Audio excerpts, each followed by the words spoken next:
Thank you, Susan. When you sign it, it doubles the value, right? Doubles. And yeah, the price. At least. All right, thanks everyone for coming. In this monumental time in Washington's history, 200 years. 200 years creates a lot of history. So we are going with the very short version of Washington's history tonight. I'm going to talk to you about this, but the Washington Historical Society, in case you want to dive further into Washington's history, has created many different ways for you to do that. I'm going to talk a little bit about that before we get into the actual history. One way is the Washington Historical Society has a YouTube page with, when I made this screenshot, it had 808 videos about Washington, and it has just about anything you can imagine.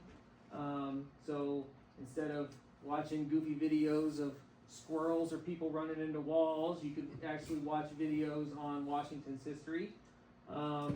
We have available at our building a digital library that has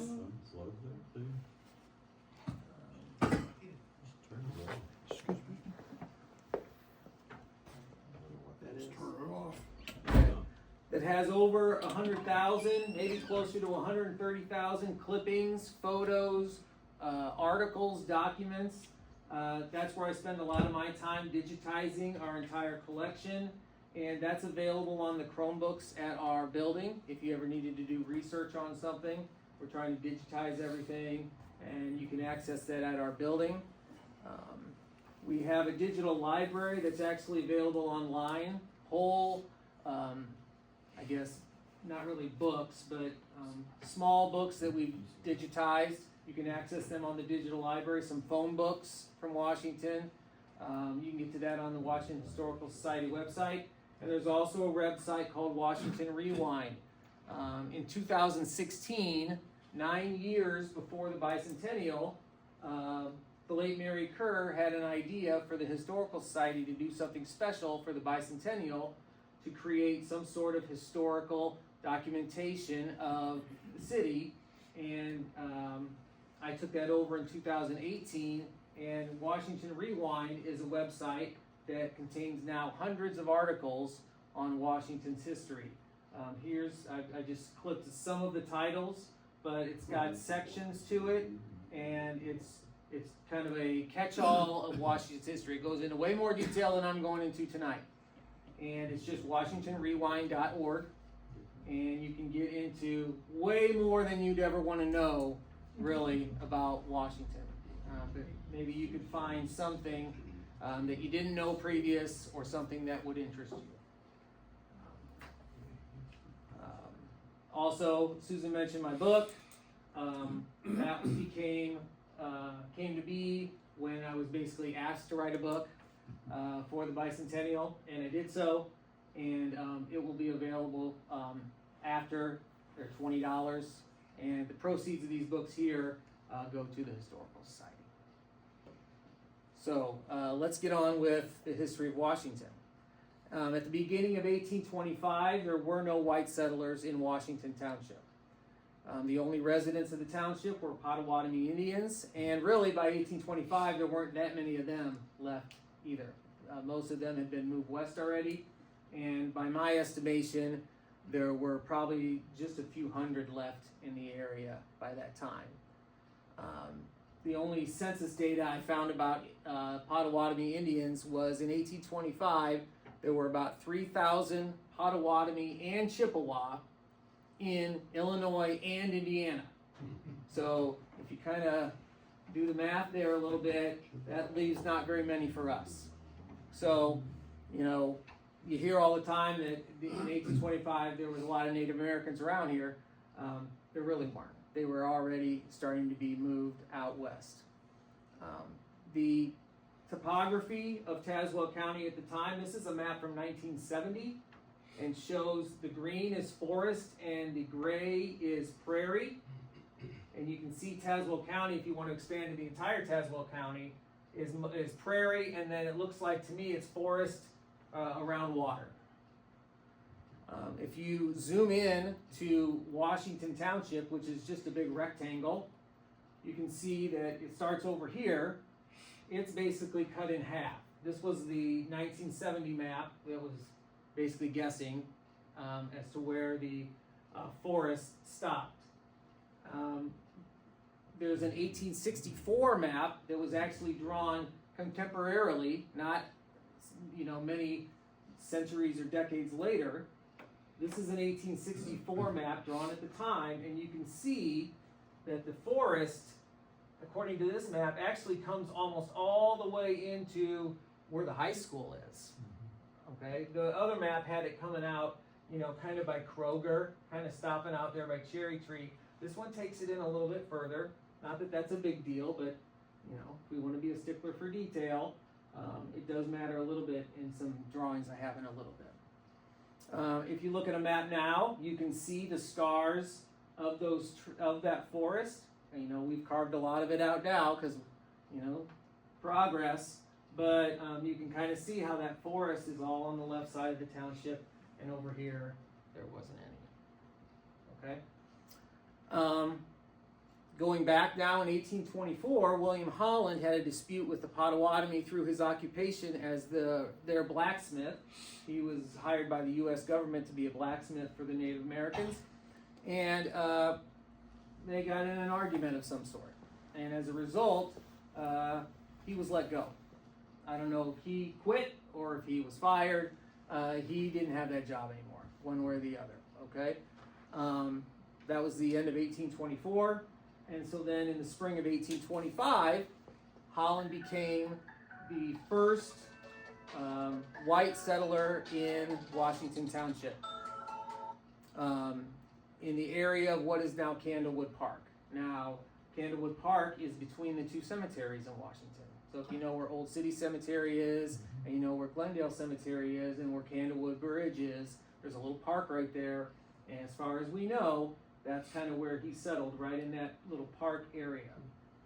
By the way, these are all ChatGPT images. All these images you see, these aren't paintings that I did or anything. These are all things. This photo was based on the only photo we have of William Holland. And put that into ChatGPT and say, dial that back 50 years, and that's what it gave me. So, kind of cool. If you zoom in, if you look at a map of the topography of the area and you point to where William Holland settled, you can see where he kind of settled at the head of Farm Creek, kind of where it starts to widen, maybe where it didn't ever dry out, that type of thing. And so that's where he settled exactly at that point on Farm Creek. Farm Creek just gets bigger and bigger as it heads down towards East Peoria. That's about the first really wide spot of Farm Creek right there. I talked about how Washington was on the edge of the prairie. It had trees in the prairie. This is another manufactured image. But Eliza Farnham, in her book, Life in the Prairie Land, actually described her first look at a Tazewell County prairie this way.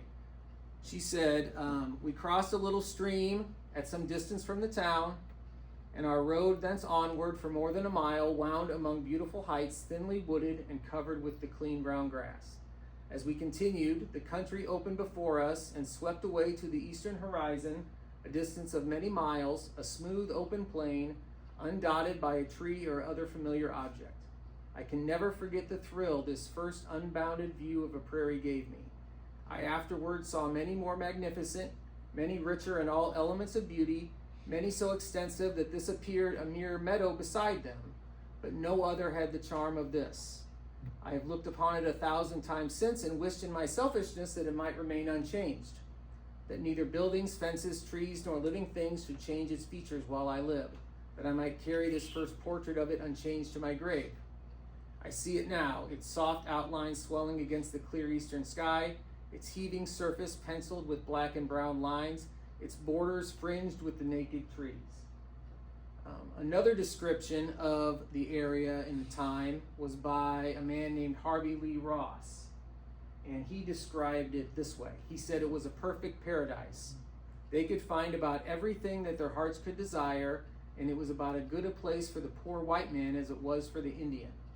The deer roamed through the country by the thousands. It is not an exaggeration to say that I have seen 500 deer in the woods and prairies in a single day. Every other kind of game and fowl was abundant, and the rivers and small streams were full of fish. The bee trees were so numerous that white settlers and Indians could get all the honey they wanted, and there were groves of sugar trees all over the country from which an abundance of maple sugar could be made. The wild fruit was equally excellent, with no limit to plums, crab apples, grapes, black and red hawberries, gooseberries, blackberries, dewberries, and strawberries. Acres upon acres of wild onions could be found in the woods, and wild potatoes were in abundance. So that's that's two descriptions of the prairie at the time. Holland and his family were the only settlers here for about a year, and then three new families arrived the next year in 1826. You can see how these the general areas where they settled all along waterways. The next year, 4 more families came, and you can see kind of where they're settling. And then by 1830, it's estimated that Washington had about 60 residents. And this is where I want to make the point that, in my opinion, speculation, that's probably where that forest edge was, where you can see where they were settling. Probably came right along there, so they could kind of have a little bit of the best of both worlds, a little bit of forest, a little bit of prairie. Most of those settlers were along a waterway and had a little bit of the forest and a little bit of the prairie. At the tail end of 1830, the winter of the deep snow began, a treacherous weather event that changed our area. Stories tell of a snowpack that reached 4 feet in depth with drifts as high as 20 feet. After the thaw, it was said that deer bones were so numerous you could walk on them without touching the ground. Much of the native wildlife and Native Americans that were in our area before that became far less so after that event. And it serves as a demarcation line between the earliest settlements in a land foreign to them and the beginning of our area becoming a white man-dominated landscape. The Black Hawk War a couple years later in 1832 represents the final gasp of Native American presence in Illinois. And years after this, you were called an old settler if you were here before 1830 and you survived this. Came after that, you were a newcomer. Interesting to note that elk, bear, and bison were probably gone by 1825. The most common animals that would have been around at that time were prairie chickens and white-tailed deer, both hunted to extinction by the early 1900s, local extinction. The deer have recovered because of a hunting ban from 1901 to 1957, and so that really helped them out. Prairie chickens don't have any habitat left, and there are probably less than a couple hundred in conservation areas in just a couple counties in Illinois. But we have a painted one in Washington. We have a mural that was done this past summer. It's kind of behind Hardee's there at the Township Building, and Anat Ronan, who painted the mural, painted a prairie chicken in her mural as a tribute to that. All right, moving on. In 1832, the U.S. government started selling parcels of land in the area, and 3 parcels were sold in 1832 in Washington. The first was sold to William Holland in January of that year, and other parcels were sold to Peter Scott and James Harvey. Those 3 parcels were, this one is just southwest of the square, and it includes the area where he would have settled, which is down here. Candlewood Park area is right here. Also includes the viaduct area and just west of the square, and that's the area he bought. The James Harvey property is north of town. Incidentally, this is the land that the amphitheater was supposed to go on. A lot of news, a lot of talk about that land the past year. And then the Peter Scott property is kind of across from the golf course, the Washington Estates subdivision across from the golf course, Washington Estates. And so that's what that land is turned to, is the second or third property bought from the government in 1832. By 1839, the whole township has pretty much been carved up and sold off to various settlers.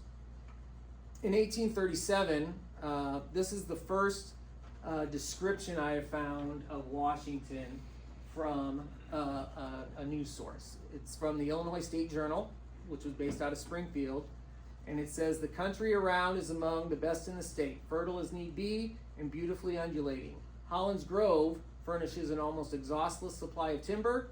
On the borders of the prairie in every direction, there are beautiful and well-improved farms. The natural point of trade which is at Washington, and which must secure for that place a rapid growth and permanent prosperity." What I find interesting about this is, you know, we're always taught that Holland's Grove, it was called Holland's Grove for a while, then it became Washington. Here, the writer is using both names at the same time, which to me is Holland's Grove. He's calling Holland's Grove the west side of the township, and he's calling Washington, which would have been in 1837, basically the square, and a few houses built around the square at the time. Abraham Lincoln is honored in Washington in many ways.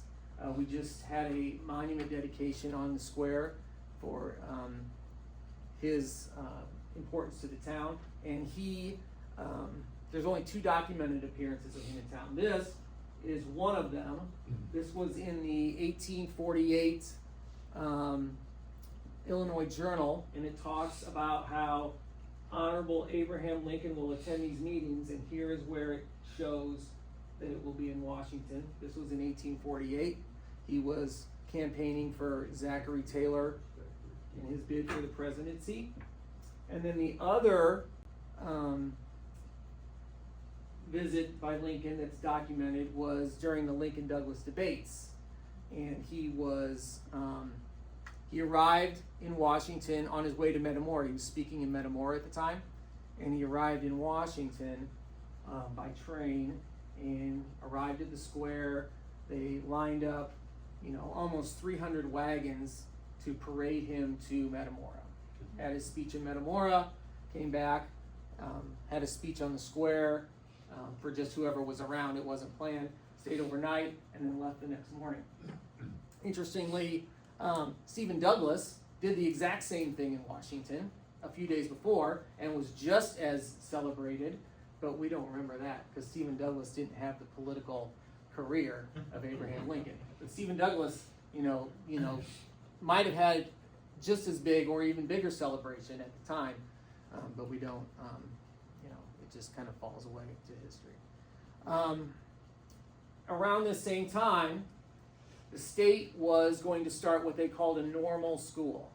And a normal school was basically a teacher school. And they put out for bid for different towns to have this school. And there were 4 towns in the state that applied for this school: Bloomington, Peoria, Batavia, and Washington.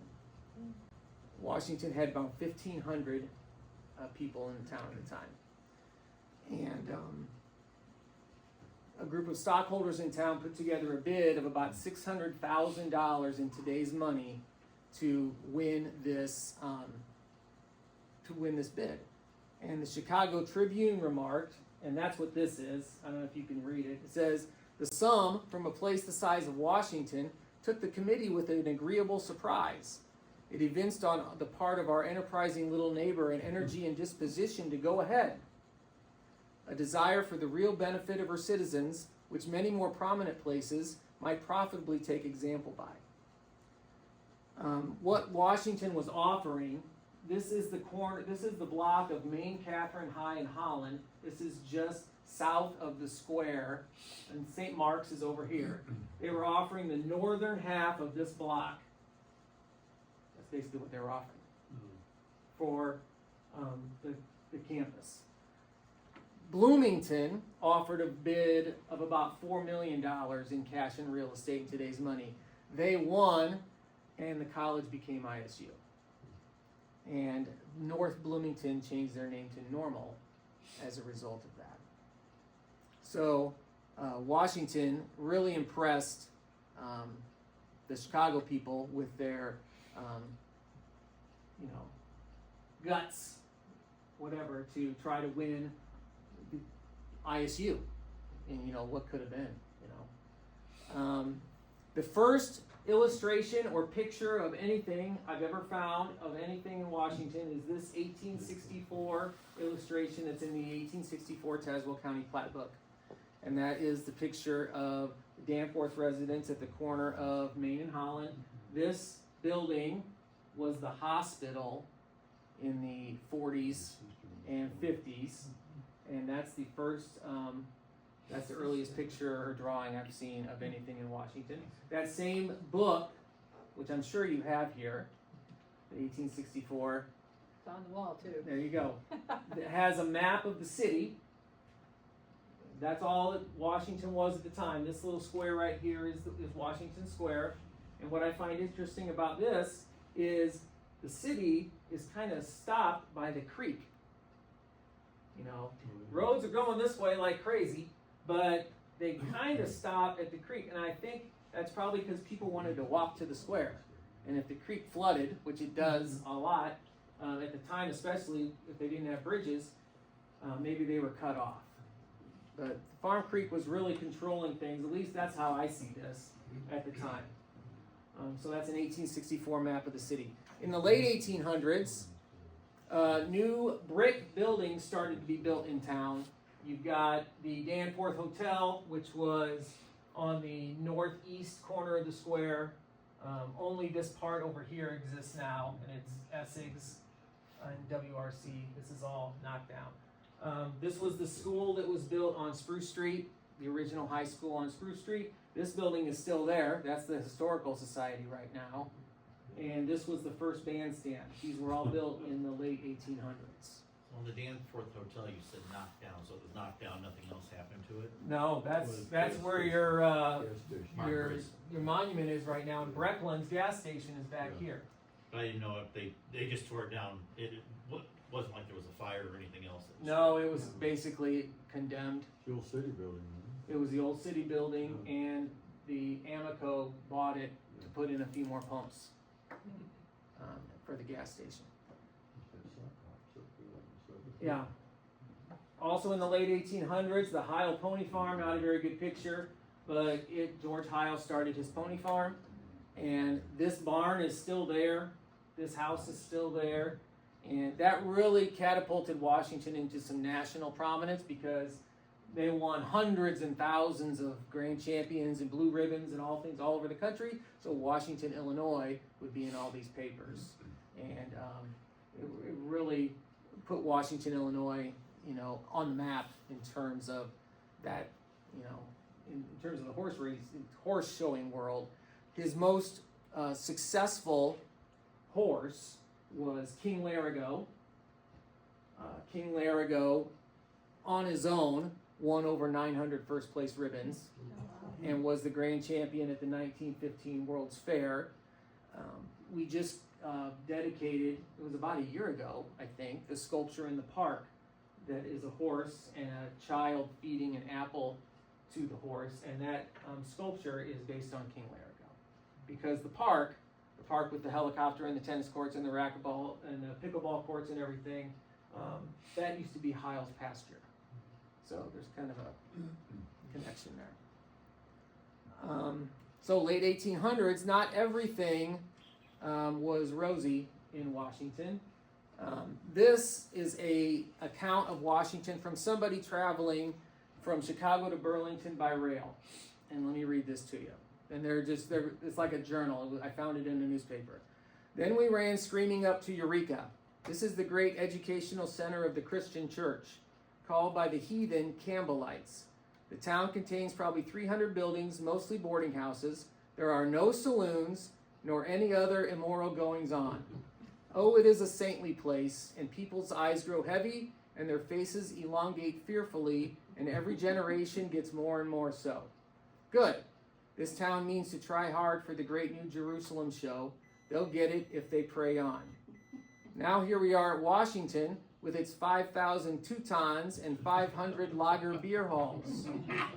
Drink on, fill up the foaming glass. Gambrinus loves you, and every night he will brew you some more good beer. Drink on. So probably a slight exaggeration there, but the point is, Washington had on the square around this time around 1,500 residents, and they had 5 saloons around the square. And you can see, you look at this. This is around that time. The picture's not that great, but you can see the dirt roads, the wood planking for sidewalks. It looks like it's out of like Bonanza or something, the picture. There was an ordinance passed at one point that they had to remove these shades so people could see in and find their husbands or whatever. That's why it was put in. It affected my family. Joel Shepard's grandson, his family was still living in Washington, and they split because she said, if you come home again drunk, you're out. And it's exactly what happened. And that was my, great-great-grandfather. So, and they left town. So, it wasn't working. And in 1908, there was a local prohibition passed in Tazewell County, every town except Pekin and East Peoria.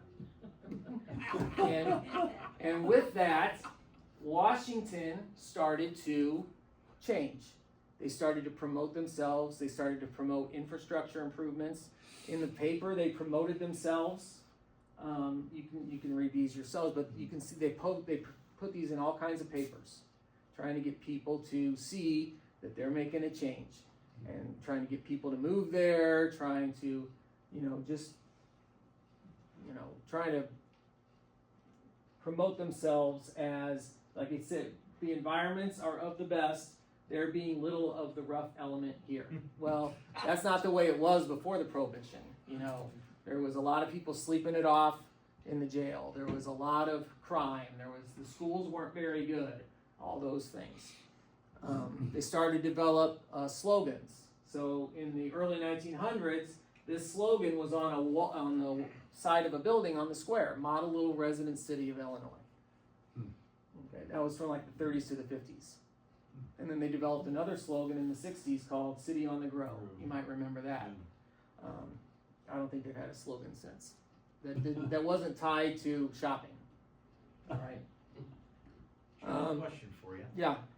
The beer hall picture is in the window there. Is that making reference to Peoria with Glen Oak, or what is? I don't know. That could be a brand of something, or I don't know. This is kind of where Bronx was. That's kind of where this spot was, or just to the left. It just stood out. And I wondered Yeah, I if it don't was a know. reference. I have That no area was idea. known as Glen Oak back then. Or? Would be Glen Oak beer, Glen Oak pool cues, Glen Oak, who knows? Because there was probably billiards in there, and probably get your hair cut in there, and it could be anything. What side of the square was that? This would be on the north side of the square, North. where, I don't know what's over there now. Is it like Lori's Kitchen, or it was the Golden Finch Boutique? Yeah. Whatever took the place of that. Bronx Sporting Goods is probably over here. Okay. And then North North Main Street. All right, so City on the Grow. So then, once they had that prohibition, they started paving streets. They paved the square first, and then South Main, they had to have their street painted right away, so they got theirs paved, bricked, and then this is going down. If you look, you can see the viaduct right there. So this is going down Peoria Street. They went like a half mile in each direction, because that was the whole town at the time. To the creek, to the creek, to the creek, and a half mile that way.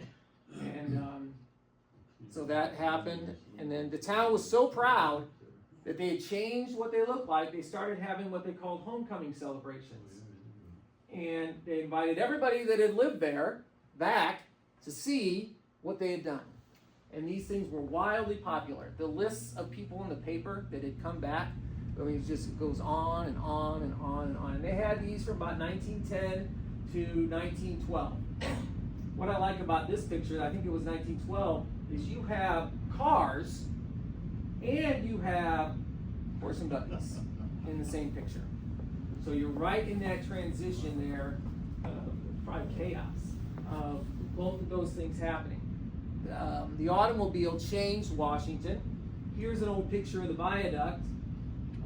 When the automobile came around, the viaduct was changed to exactly what you see today. Of course, it wasn't painted like this in 1912, but in 1912 it was this exact bridge that was placed right there. Okay. Might have the original 1912 pillars. I don't know. Yeah, I think so. The old liveries and which were basically parking garages for horses, we didn't need those anymore. The harness shops, all those things, obsolete with the vehicle, and in came garages and gas stations. The gas stations were more spread out now. So you had the gas station on the east side of town, which is now fully armored auto detail, but it was Washington Oil Company for a long time, Dave Snell's station. This is where Subway is now, right just south of the high school. In fact, you look here, this picture was taken in the 40s, you can see the high school right there. Those things all started to pop up in the 20s and 30s, so the town was starting to expand with the invention of the automobile.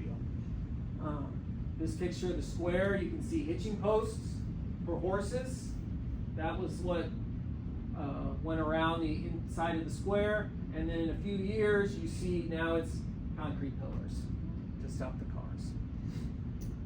On the square, in 1911, George Ferner wrote to the War Department asking for a cannon to put, actually wanted to put it in the cemetery. They didn't have any cannons, but they said, we got all kinds of cannonballs. You can have as many as you want. And so they sent him 38 cannonballs weighing 1,700 pounds, and they sat on the square from 1911 to the 50s. Problem was, kids were stealing. And so around 1960, they were removed. What year was it? 2009, the Historical Society had taken care of them, and they were welded together and repainted, and the ones that were still around were put back on the square. So they're still there today. But this is what they looked like before that. Same base, you can see. All right, so let's move forward to 1937. Peoria announced that it's going to build a new bridge. We know it as the McCluggage Bridge. That bridge was named after Peoria Mayor David McCluggage, Washington High School graduate, class of 1898. The sad part was they named it for him in 1941, but construction was stopped during the war. He died in 1944 before they started building it again, so he never got to see his bridge, which was completed in 1948. Aside from his connection to Washington, the reason I bring this up is when they announced this bridge in 1937, they said eastward a new highway would be constructed leading to Eureka and passing 2 miles north of Washington. 1937. That road was completed in 1995. Almost 60 years later, the bypass. Yeah. Okay, so I showed a picture of this school earlier. This was the original high school on Spruce Street. It's now the Park District building. It was the grade school for a long time. A new building, not this one. This one was knocked down in the 50s. But they needed a new high school. So they decided they were going to have a vote for it, where it was going to be. And the blue circles show you where the vote was going to be. And this is on a modern map. Well, the Denhart Bank had just flopped, had just closed during the Depression. They still owned this property right here. So they were put on the full court promo for, we got to have the high school right here. We got to sell this land. You know, we're trying to, right? huh? That's Heupel's lot, right? Yeah, it's Heupel's lot. Heupel, who was in charge of the Denhart affairs during their so they were saying, we got to sell this land. You guys have to vote for this property for the new high school. So that's on a current map. And you can see how some of these sites have kind of been swallowed up by development. If you look at a map from the time, you can see that these same spots are really out in the open. They're all on the outskirts of town, really. So when they had the vote, the hypo lot won, but it didn't get 50% of the vote because there were 7 choices. So they had to have another vote. They took the vote between the 2 highest vote getters, the hypo lot and the lot at the corner of Jefferson and Bondurant. And this one won, giving us a new high school in 1942 at the corner of Jefferson and Bondurant. The hypo lot is still a lot. It's empty. Still.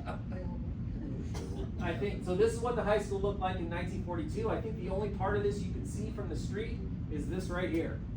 I think everything else has been swallowed up by, time. More buildings. All right, the Tazewell Theater opened in 1939. I make these pictures so big they get all grainy. In the space now occupied by Holland's Caramel Corn. The first film shown was called Andy Hardy Gets Spring Fever, and that starred a 19-year-old Mickey Rooney.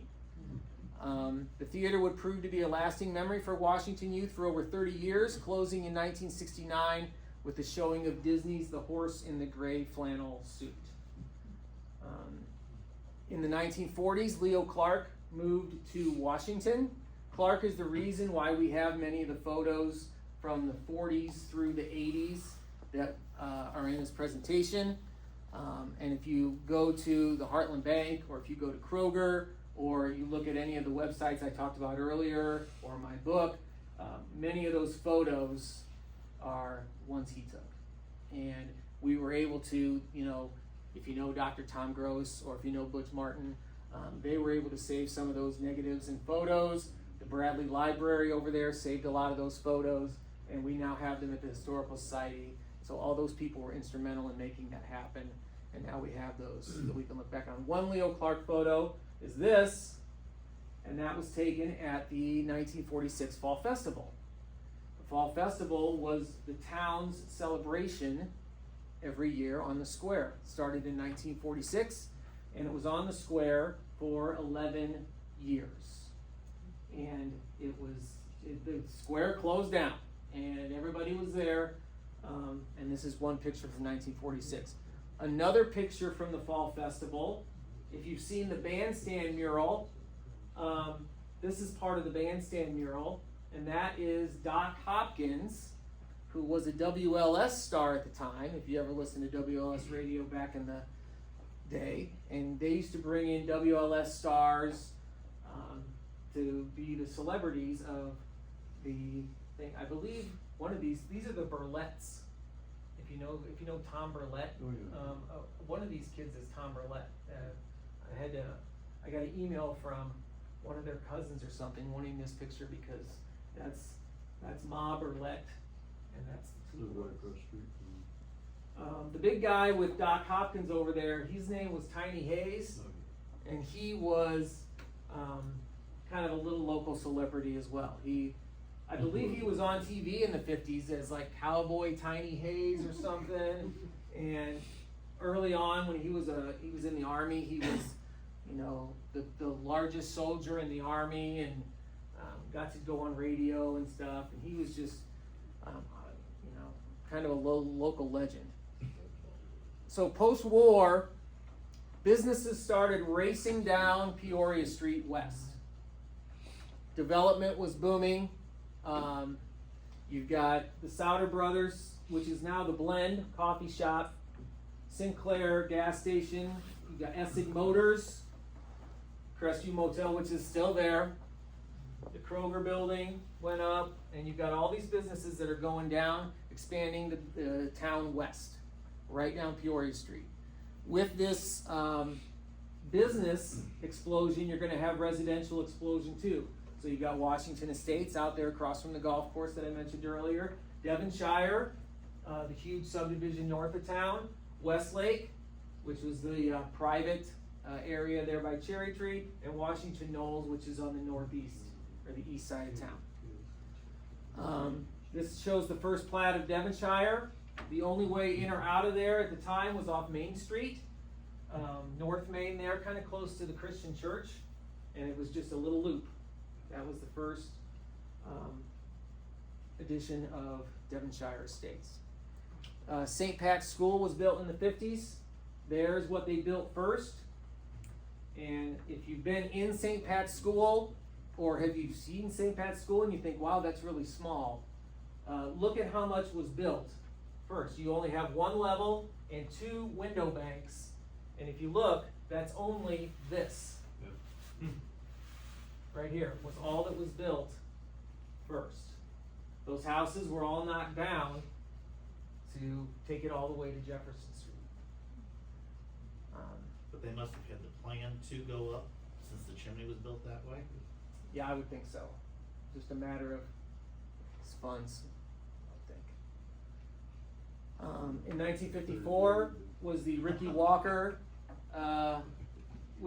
Day, and that was a kid entered a contest to win the the Space Patrol rocket, and he won. And his family wins this truck and the rocket, and the kids got out of school on a January day to come down and watch the star of the show come and give Ricky his rocket, and so that sat in the family's driveway. And, there's a whole story about that. There's Mary Penn from the Washington Historical Society wrote a children's book that tells the story of that, and those are for sale at the Historical Society. And she just did a program on it. So Is it still around today?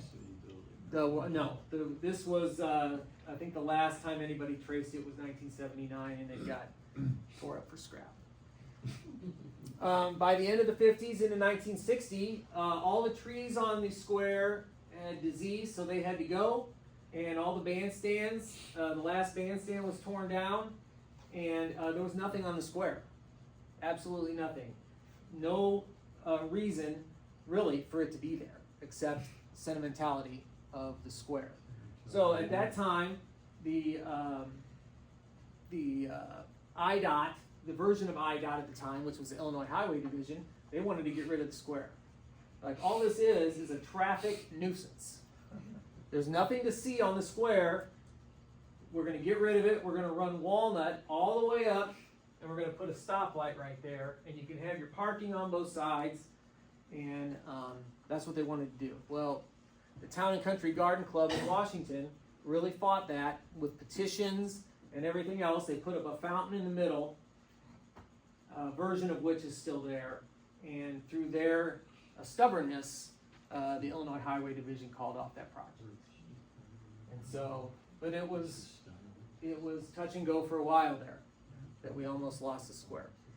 Later on in the 60s, the Neptune Swim Club was built in Devonshire subdivision. If you had kids on a swim team, you were probably there at some point.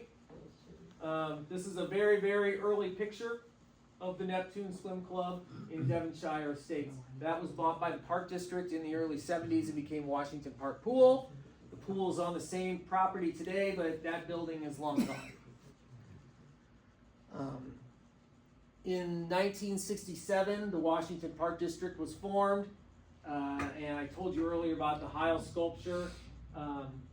This was all bought from the Heil estate, and the first park that the Park District invested in was the Washington Park there, behind Lincoln School with the diamonds and the tennis courts and that big helicopter and stuff.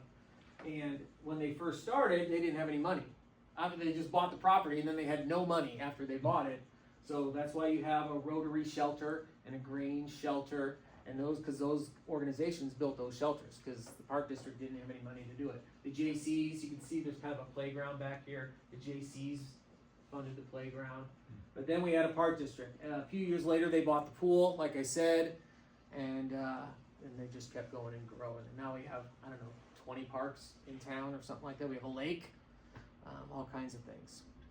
70s, commercial development. We had Valley Forge. We had the Valley Forge Cinema.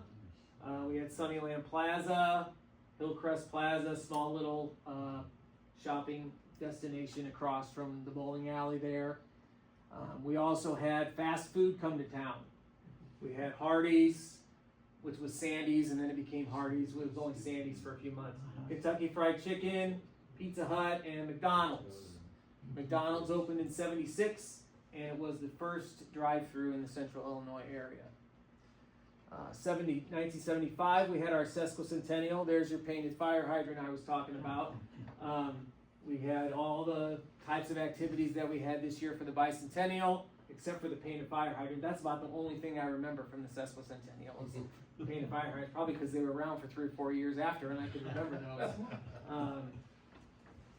But the sesquicentennial was a big deal. The next year, in 1976, 4 ladies painted the mural on the side of the WRC building. That mural lasted about 10, 12 years before it came crashing to the ground because this white paint that it was painted on was kind of a plastery, and you get moisture behind it, and it just dropped. But that was on that right where that city building was that had come down. It was right in that area for a good long time. In 1980, the Historical Society was formed to try to save this building, to try to save the Round Barn, which is on the south side of town.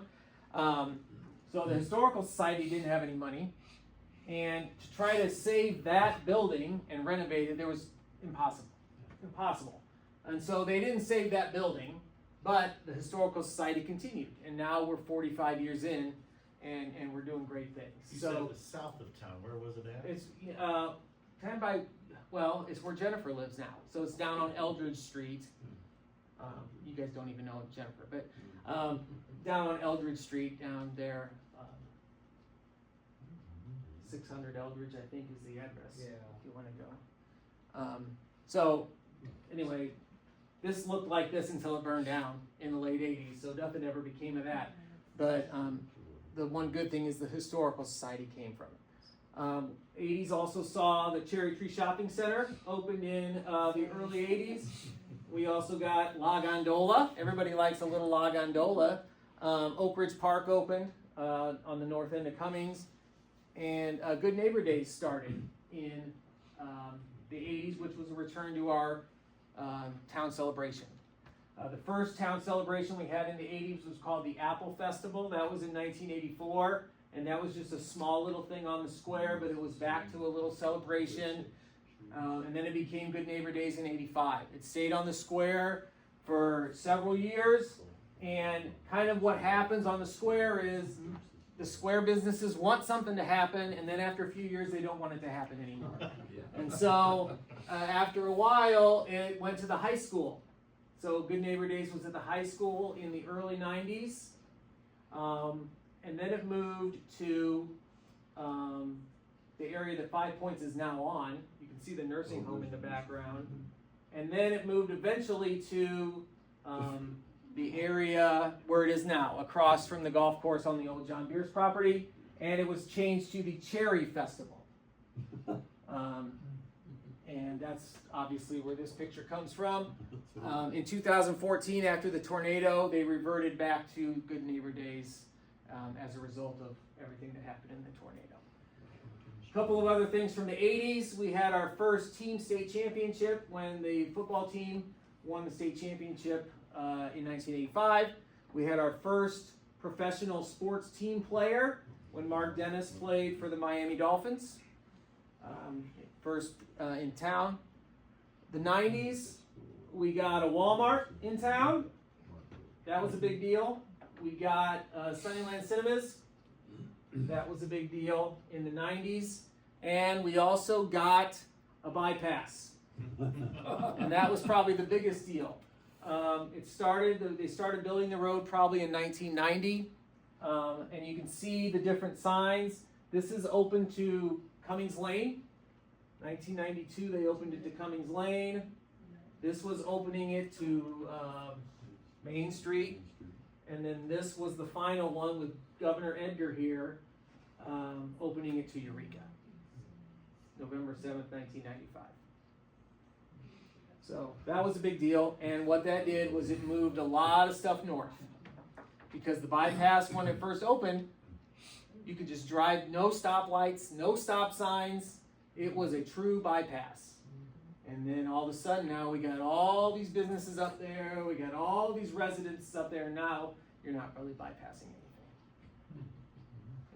4 stoplights. 2000s, we have Mayor Manier was elected in 2001, our longest serving mayor. We have subdivisions all over the place. Central School District blows up with all these new subdivisions because of the bypass. And the Freedom Parkway area, which is Menards, the new Walmart, that whole area springs up and really changes the town geographically. 5 Points opened in 2000s as well, in the 2000s as well. 2010s, well, you can't get around the fact that the 2010s were defined by the tornado. Charles Kuntz, Steve Neubauer, and Rosamund Ellison lost their lives in the tornado. It taught us a great deal about ourselves, and it reminded us of who we really are. Everybody in town was affected in some way. So your house was destroyed, you knew someone whose house was destroyed, and I think that probably extends to other towns too. So probably everybody in here knew someone whose house was destroyed, knew someone who knew someone, whatever. So it affected the whole area. But, if your home was in the path, you fought through battles that you never thought you had to go through. And if you were in town and you weren't damaged by it, which is what we were, this is my wife Connie, by the way, we weren't, our house was not damaged by it, but you helped for weeks. You went to work, I went to work, and every night after, you were going to somebody's house and digging stuff out, or going here or going there. You just helped for weeks, your friends, your whoever. And if you remember, it got cold really fast after that tornado, and it was our snowiest winter on record that winter. 58 inches of snow fell.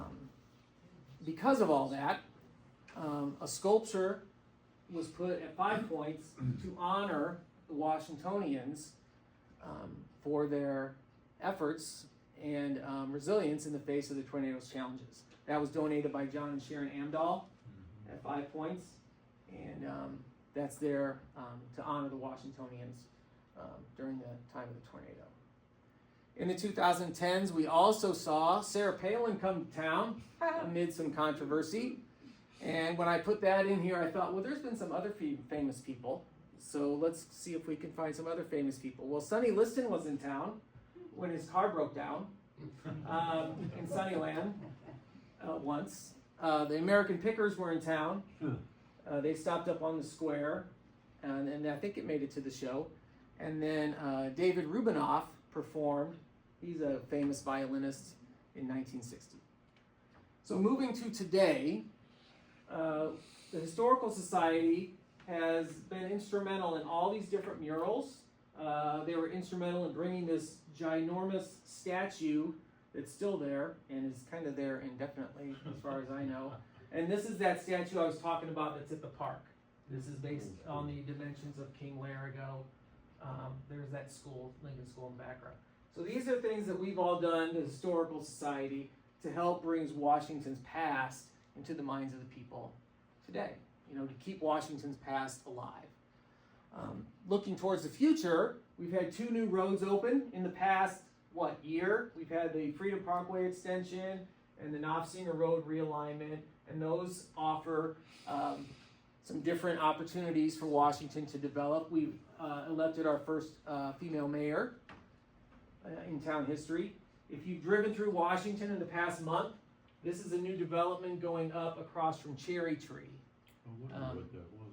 Huh? What is it? It's a residential. It's going to have apartments, and then it's got some opportunities for some commercial lots in front. Just saw it yesterday. I wonder. Yeah, it's going up. It's going to take until summer at least for it to come through. But that's going up right across from Cherry Tree in that big open lot across the highway there. So you can see that our past is alive and well, and our future is as well. That's pretty much what I got. If you want more information on a topic, you can reach me at this email or my phone number. We will have books up here for sale, and if you want to look through them or whatever. But thank you for inviting me. I appreciate it.